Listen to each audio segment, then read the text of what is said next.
Останніми роками ремонт дорожнього покриття у Полтаві здійснювався безсистемно. У результаті переважна частина вулиць була вкрита жахливими вибоїнами, каже заступник полтавського міського голови Олексій Чепурко. Найбільша артерія Огнівки теж. Торік же ситуація кардинально змінилася.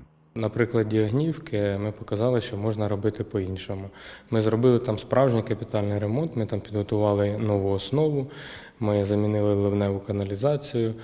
Тобто ми все зробили для того, щоб ця дорога прослужила як мінімум 10 років і не потребувала ремонту. Мешканці мікрорайону роботу дорожників оцінили досить високо.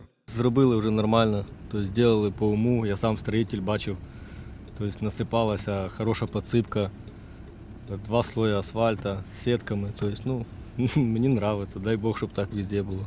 Я була вагітна, їхала в маршрутці, підкидувало дуже страшно. Мені було їздити, чоловік на машині возив, а зараз дуже зручно, що зробили і тротуар, і дорогу гарно.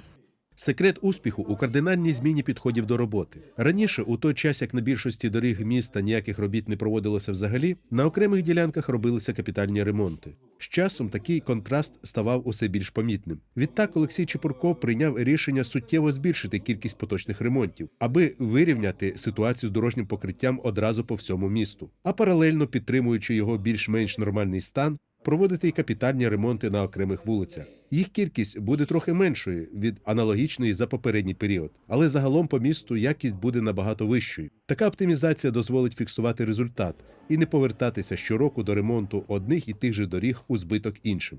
Ми далі будемо і в цьому році продовжувати. Такий самий підхід у нас далі Симона Петлюри від цієї Жогнівки до Гончара.